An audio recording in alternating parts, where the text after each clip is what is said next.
on here because of the NBA All-Star break, but we're back and we're going to be talking about Sorare, Neil and I here. So as you guys come in, like the video, subscribe to the YouTube channel. If you guys are in chat, ask us any questions you have about Sorare because we're going to be able to hit on them in the next 30 minutes. We're talking about the comeback slate. There was some All-Star action over on Sorare. They had contests for the skills competition. They had contests for also the main All-Star game. And I did a video for them as well. It went better than I expected, Neil. I actually picked the winner of the dunk contest, Mac McClung. I also picked the winner of the skills competition, the Utah Jazz. So I was kind of rolling on all cylinders with that. And now it's back to reality, real basketball games and actual slates to talk about. And we're going to have our normal deep dive live before lock later on in the day. So like I said, guys, subscribe to the YouTube channel. Check out everything we're talking about later. Neil, how was your All-Star break? It was great. I mean, I kind of had an extended period off there because I was in Puerto Rico last week for 4 or 5 days. So had that nice break. And then I came back, like coming back expecting to work right away. It hadn't even occurred to me that like we don't really have much work to do. So I came back and I was supposed to be on the NBA live before lock with EMAC. EMAC and I were going to do the All-Star game live before lock on Sunday. So that was going to be my return. And then, of course, we didn't do it because like DraftKings didn't even offer a contest. FanDuel had a contest, but it locked apparently before the draft even started. So we scrapped that. So I believe this is my first live show in like 2 weeks. It's been quite a long time off, but I'm ready to get going again. Excited to talk some Sorare. And you know why you didn't have to do that show? Yours truly. If it was up to other powers, you would have had to have done that show. And I was like, no, we're not doing this to anybody because it would have been actually impossible to do. And I understand that there was FanDuel ran contests for it, but you were basically going in blind because the contest locked before the draft. You didn't even know who was going to be on which teams. And I mean, even looking at that game, it was like, all right, Giannis is dealing with the wrist injury. I don't think he's going to be playing very significant minutes, but we don't even know who's going to benefit from it because the teams were not yet drafted or set. Right. And like you said, DraftKings didn't run contests. So I was like, yeah, we can't do a show for this. It's something that like I didn't think it was fair spots, but you were EMAC-ing. And then on top of that too, like I didn't know if people were going to actually watching, like what questions are going to be asked. So I was like, this could be difficult to fill. So let's just nix the show and we'll put it on ice. And people will even be, more excited for the comeback of us when it comes to the Sorare show on the onset of the NBA returning, which is where we're at right now. We've got the NBA coming back and we're going to look at your Sorare account. I know you've already bought some cards ahead of the upcoming slate, which is a little bit different than usual because usually slates are Friday to Sunday and then Monday to Thursday. But since it was the All-Star break time off, this slate actually runs Thursday through Sunday. Did that change anything with how you were approaching these cards as you were buying them? And one real quick thing before you answer, Neil, is that if you guys haven't signed up at Sorare, use the link below. And then after you use our link to sign up, after you make 5 limited card player purchases, you're going to get a 6th one for free. We've got free projections over at stochastic.com that Neil and I both use to help set our lineups. But Neil, with the slate being a little bit different, a little bit more extended for the Thursday through Sunday, did that change anything in terms of how you approached it or in our projections? Not really, to be honest. Like I've had a lot of success just using our projections. Like I'm not using any kind of real game theory here or anything. I'm just straight up using our projections. And I'd say the only way that it maybe changed things a little bit is just that we have players who have 3 games, and actually I didn't even use those players. So that is the one way that I think that you could maybe factor it in a little bit is there are some players that have 3 games, other players with 2. So that should break some ties for you. Like I'm looking at Nikola Jokic has 3 games in the slate. That's definitely a solid way to break a tie because that gives him 3 opportunities to really spike an upside. I did not. I could have bought a Nikola Jokic, but I didn't already have one. I already had a Luka and an Anthony Davis, so I just used those 2 as my studs because they're among the top projected plays anyway. But yeah, if I were going to factor in the extra day, I probably would have just bought that Jokic, take advantage of that 3 games because he does kind of feel like a little bit like a cheat code. Like maybe I made a mistake by not buying the Jokic when he's got 3 games and of course has that 75, 80 fantasy point upside. Maybe that is an error to not go out and buy that Jokic, but so far that has not been what I've done. Yeah, and not only does he have 3 games, but also no Aaron Gordon tonight. So that's going to be benefiting Nikola Jokic. Something else that I should mention as we're about to, Mike, get Neil's account ready because we're about to pull it up and build him some lineups for the upcoming week. But it is also factored into our projections how many players are going to, or how many games each player is going to be playing. So we do have Jokic projected a little bit ahead of Luka, and that is something that's incorporated into our projections. But you said you had a Luka. We're about to check that out. So Mike, if you wouldn't mind pulling up Neil's account right now, let's try to build out lineups for Neil here and look at what he did in terms of the players he chose to purchase and maybe why he likes them this week. And we'll talk about why these individual players are projecting well for us. And I threw our projections into the YouTube chat, totally free to use. So really good tool when you're making your lineups over at Sorare. Let me pin this. I have You Neil's know what face exercise I want to do here, Greg? So I bought a bunch of cards based on our projections. I actually built out a lineup and then deleted it because I want to see if Okay. you can build out the exact lineup that I had in mind Ooh, using my cards. interesting. All right. So tell me which contest we're entering here. So I want to do the limited champion. Limited champion. The limited champion. And the challenge here is to build the exact same lineup that Neil has already built. So does this have an MVP? Yep, it has an MVP and it has a 120 point cap. Okay. So MVP and a 120 point cap. So right off the bat, because I've been paying attention. I don't want to like when I'm doing shows with Eric and I don't always listen because he's not interesting. I don't give a shit about a Who lot of cares about stuff he that has guy? to say. Yeah. When you talk, I listen, Neil. So with that in mind, I cheated a little bit here. I already know that Luka is one of the cards in the lineup, and I know Anthony Davis is as well. Because I was listening to Neil before. He said that smart, they were there. Smart of you to cheat like that. So put those two in, if you wouldn't mind, Mike. Luka and Anthony Davis. Luka's higher up there, yeah. All right, so I know those two.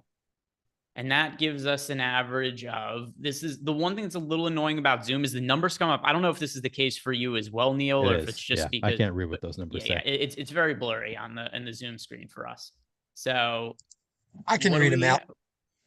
Yeah, we are at 75 of 120. Average points remaining, 25 per card. Oh, you're good at that. Jordan's a little sketchy when it comes to trying to figure out. It's 15 per card. Right. We have 45 points left. Yeah, no, so it says average per open position 25. Yeah. No, he got it. This isn't Jordan Klein doing math, Neil. Okay. We've got the real human calculator. Oh, I see. Okay, I was misread. So we have 75 remaining. I was thinking we had used 75. Got it. Yes. 75 remaining. Now watch, we find out that I'm not gonna be able to figure out Neil's lineup because you just left a bunch of extra salary on the table, not realizing how much. No, I got it right. I got it right. He had. Although I will say, I have some cards that improved in terms of their projection because of injury. So like it might not be as easy as I think it is to find my lineup using the projections just because things have changed a little bit, but we'll see. We'll see how it goes. So scroll through these players here, Mike, because I need to see who the players are. That's definitely going to help me. All right. So we've got Mark Williams, Drew Eubanks, Harry Barnes, THT, TJ McConnell,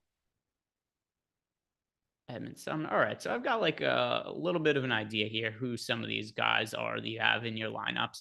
But so I'm going to assume you have Devin Booker in your lineup as well.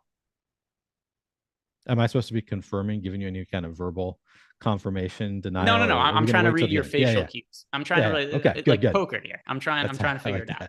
But overall though, I'm going to think Devin Booker's in that lineup because he's way underpriced. So Devin Booker still kind of has a weird price tag from the time he missed due to injury. Like realistically, Devin Booker should be way more expensive than he is right now. He projects really well for us. I'm going to assume Devin Booker is in your lineup. You're nodding. I don't know if you're doing it consciously or subconsciously, but it's enough to let me know I'm correct. So that's going to be in the lineup. The next one who's going to be in there is Jakob Poeltl. He also projects well for us. And I just don't think there's any other reason that you would have bought a Jakob Poeltl other than specifically for this late. I don't think you just had a Jakob Poeltl before this one. I think that he's somebody you went out and you got actively. So now we have, I need a calculation again for us here. And this should be an easy one. Mike. 16 remaining points. So scrolling down to that range. So, Edmund Sumner I'm going to tell you right now that I actually had not 100% decided on which player to use in this last spot. So there are a couple ways that you could go and be correct. All right. So for 16 remaining, let's see. Who are read off those names there. We've got Edmund Sumner, Matisse Thybulle, Josh Christopher again, Trendon Watford, Jericho Sims, Jaden Hardy, Nasir Little. And then below in the single digits, you have Dasheen Nix and Kenneth Lofton Jr. Okay, so this is too easy because Neil either accidentally bought two Josh Christophers or he was planning on playing them in multiple lineups. So the fact that there's two Josh Christophers there, the answer is clearly Josh Christopher. Yeah, correct. Yeah, I bought a second one because I was like, well, I should just, I mean, they're so cheap and I can use it in the limited contender contest as well. I forget what the other one is, but yeah. But then it was between Josh, but then I was like, well, Matisse Thybulle actually projects like very slightly better. So I was a little bit torn about which one of them to use. But I think it makes sense to use Josh Christopher here so that I can then use Thybulle in the other one. Yeah, well. And then something else to mention about, let's see. So Josh Christopher has 2 games the upcoming slate. We've already got officially Kevin Porter Jr. has been ruled out, and we've also seen Jalen Green ruled out. So that's the reason he projects so well. Houston extremely shorthanded. I'm going to pull up their injury report. And by the way, they're not playing on Thursday. They're playing on Friday. So that is also something that I'm reminding myself as I'm looking at the games here. So yeah, we've got Jalen Green, Kevin Porter Jr., neither of them are expected to play tomorrow. And that's going to create just all kinds of weird players stepping up. Josh Christopher, I presume, will be starting in this scenario. Also, I assume the Houston Rockets are going to get their asses kicked. They're on the road against the Warriors. First game back from the All-Star break with their 2 lead guards missing. That's going to be a problem. It also adds a little bit of variance to Josh Christopher because the last time he started without these guys in there, it was a blowout scenario. He played 19 minutes because the game was a blowout. He didn't get garbage run. Super annoying. I remember because I had a DFS lineup, I want to say, Neil, where I think I finished like 12th on DraftKings with a Josh Christopher lineup that night. And it's like, was it when it was a late swap too? Like it was like after lock, we got news that Josh Christopher was starting because there was a slate where I played a ton of Josh Christopher, and then of course he was horrible.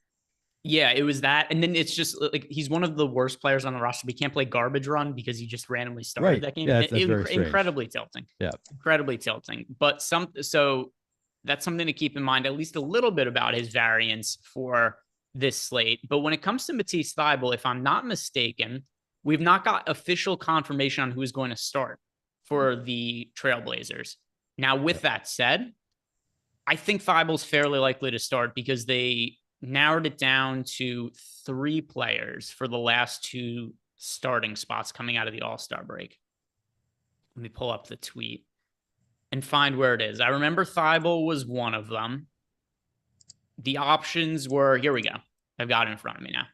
Between these 3 players, 2 of them are going to start for the Portland Trailblazers in the near future. Shaedon Sharpe, Cam Reddish, and Matisse Thybulle. So of those 3, some combination of them is going to be starting. And then also another team fairly banged up in the Portland Trailblazers. Yusuf Nurkic out, Anthony Simons out, Justice Winslow also out. Justice Winslow kind of always out. He's never healthy. Yeah. But something else that kind of benefits you, you've got that Drew Eubanks card as well that you won, if I'm not mistaken. Was that the first limited card you won, if I remember? That might be, yeah. Yeah, I think you're right, actually. That was the first limited card I won. Because we talked about how like this card could be useful.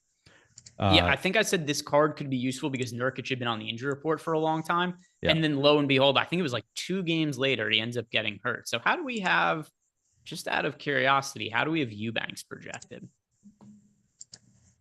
Let's see. And, you know, the other one that I thought might throw you off, because I already actually had this card before I started playing the slate, is I have the Talon Horton Tucker is a card that I have, and he projects really well. So we could actually make another lineup that I have not really planned for in the limited contender, where you have just 110 points, and I think you have to, like, there's no MVP as well. So maybe that's another place we could. Oh yeah, so that would be a really good spot to play some of these players. And like, by the way, even Drew Eubanks, his last 10 averaged 21 fantasy points. We've got him projected for 27.23. So that's something else to consider. And then the thing that was on my mind at the top of the show, Neil, when we brought up the idea that there's more games for this slate. So a lot of teams, 2 games, 3 games. I think the ceiling matters a lot more than the floor than it normally would for some of these contests, because guys are getting multiple cracks at it. So when I look at somebody like Josh Christopher, it's like, his last start with players out was kind of garbage. But keep in mind now, he's getting multiple shots at it. I care about that upside more than the floor. Like a lot of these times we've got guys like, he's only going to play 1 game. So you want to be a little bit safer. I think that matters less when guys are playing 2, 3 games. So I love Jakob Poeltl for this slate. He gets in foul trouble a lot, but the idea that he's going to play 3 games, he's going to avoid foul trouble in at least 1 or 2 of those games. Right. So Jakob Poeltl to me, And the other thing too, he's on the Raptors now. We know how Nick Nurse runs his rotations. He's going to play. He avoids foul trouble. He's playing like 40 minutes. Yeah.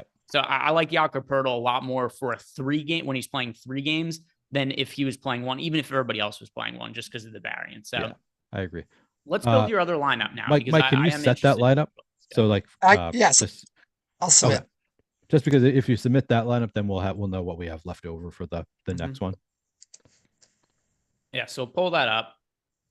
Build you another lineup. And if you guys haven't done yet, like the video, subscribe to the YouTube channel. Don't forget, sign up using our link at Sorare. When you make 5 limited card player purchases, you're going to get a 6th one for free.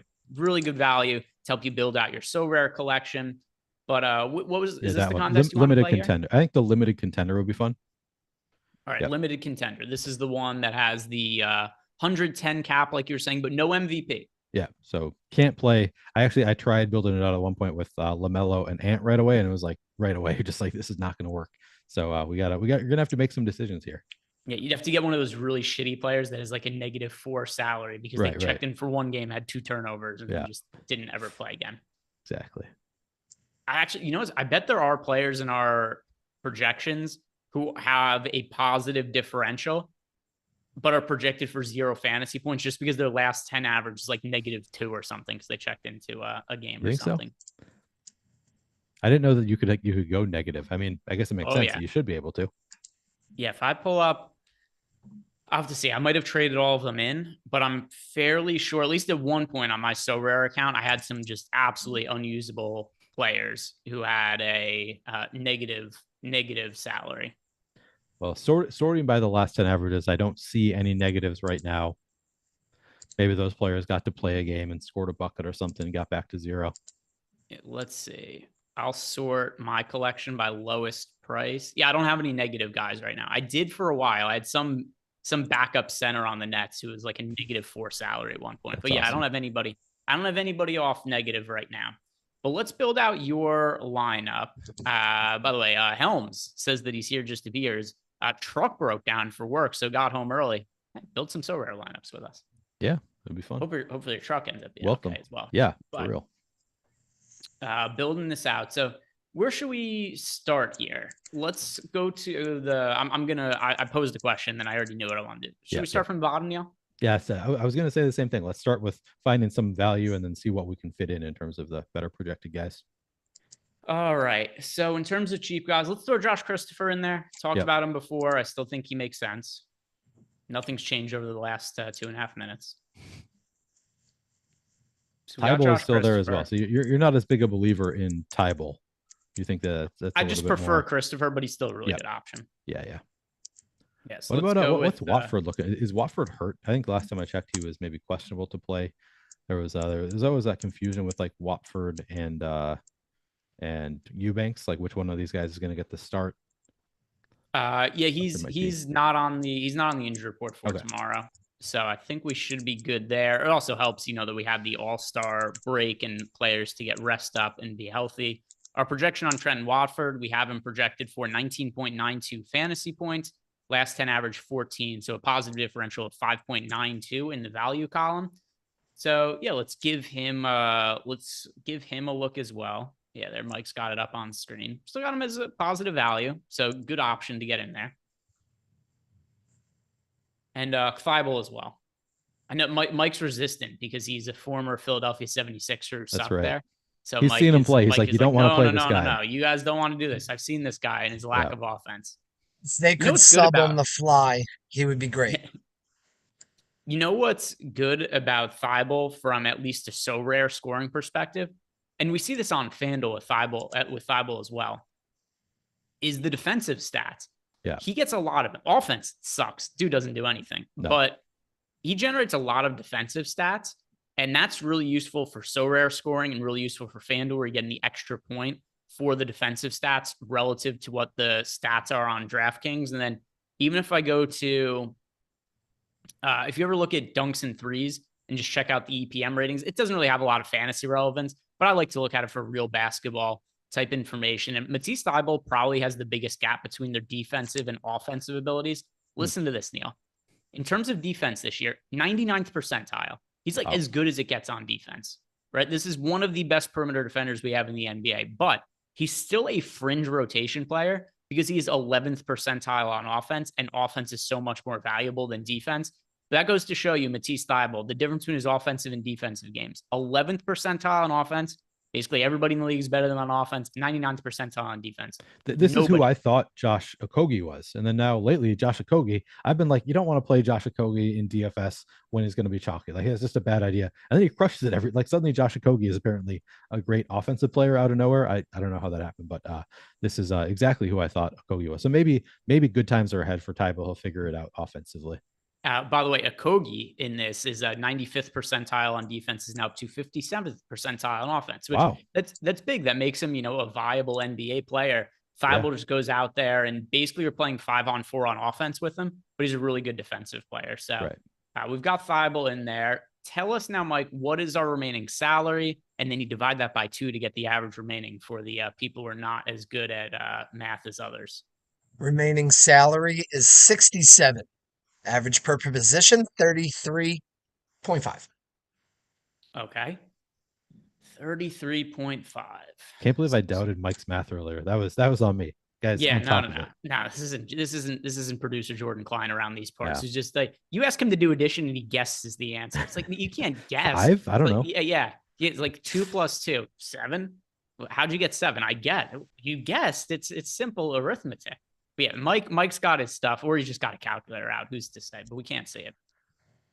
So we've got Thybulle, Watford, and Christopher in there.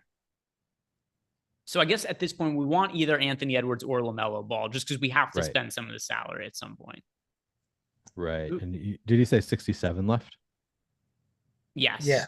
Okay. $8 so savings. Then we would have on Ant. Enough. We could play Ant and Brandon Clark. How does Brandon Clark look in terms of our projections? Steven Adams still out, right? Yeah, Adams is still out. We have to give Neil Ant. That is true. I prefer to play Ant when I can. And then who do we have left over if I played Ant? Let's see. Adams is expected to be reevaluated at the start of March, so we'll see then. But yeah, he's out for now. So let's do this a couple different ways. First, Edwards. If we put Edwards in, our options are Clark, kind of it, right? I assume Clark is projecting better for us than Bates Jop. Clark we haven't used Eubanks yet, have we? No. But Clark projected for 31, and we've got Bates Diop projected for 22. Greg, I gave you so much credit for pronouncing that name correctly, and now you're screwing it up on air. Yep. Bates Jop. Keta Bates Jop. So we've got, so we could either go Edwards and Clark. Clark projected for 31. Edwards projected for 49. So that would be getting us 80. Yep. And then what is the LaMelo combination? We would get LaMelo. And that leaves 17. All right, so they are pretty clearly it's the Edwards Clark combo. Yeah, yep. The other thing too is we have Edwards and LaMelo projected very similarly. Right. Edwards is projected for, like I said, 49 fantasy points for Edwards. LaMelo we have at 52, so there's only a 3 fantasy point difference, but the difference between the downgrade you get from Clark to whoever will come next would be way more than 3 fantasy points. Yeah, so exactly. Lock it in. Edwards, Clark. Neil gets to play his favorite player. Yep. All good. I love it. Great job, guys. All right. Can you submit this one, Mike? And then let's get my free card, because I don't believe I have got my free card yet today. Get his free card.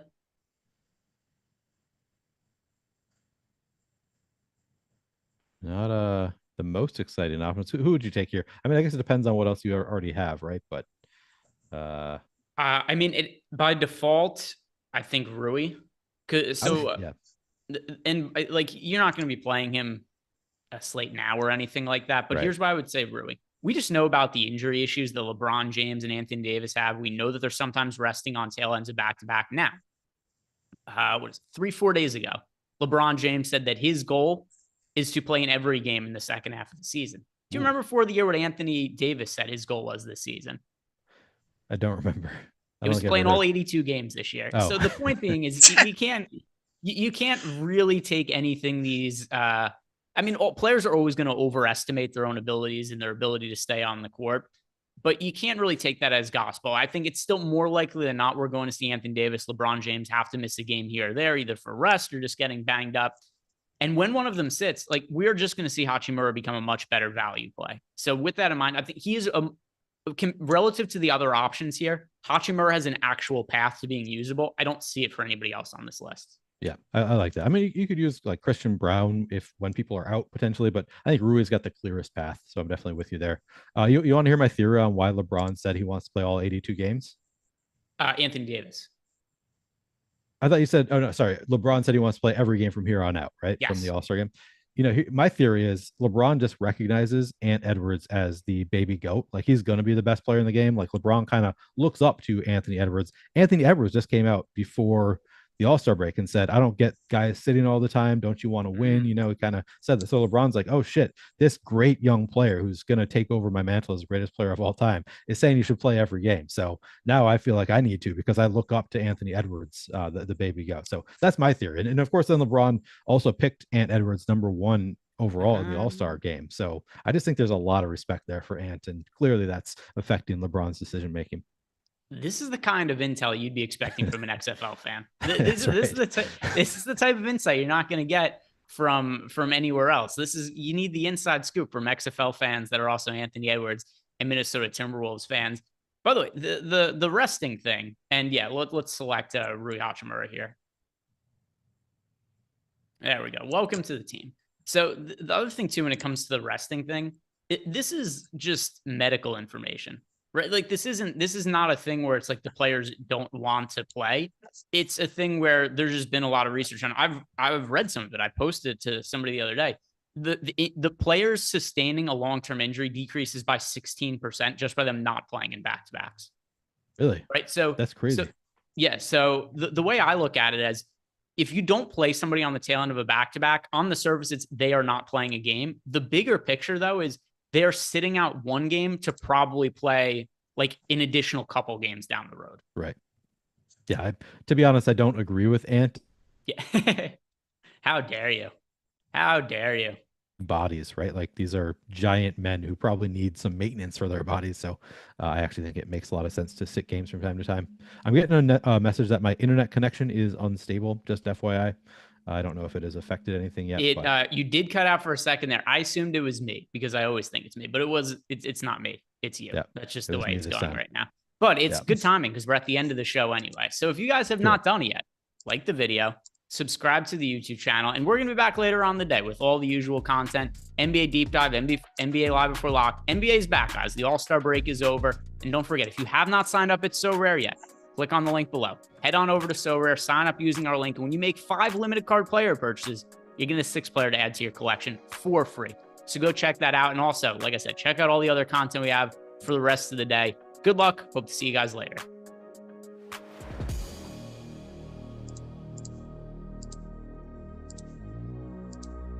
You guys are clear. Yay. Sorry, I was a little slow with my one arm, but I got it. I want to get the schedule up really quick.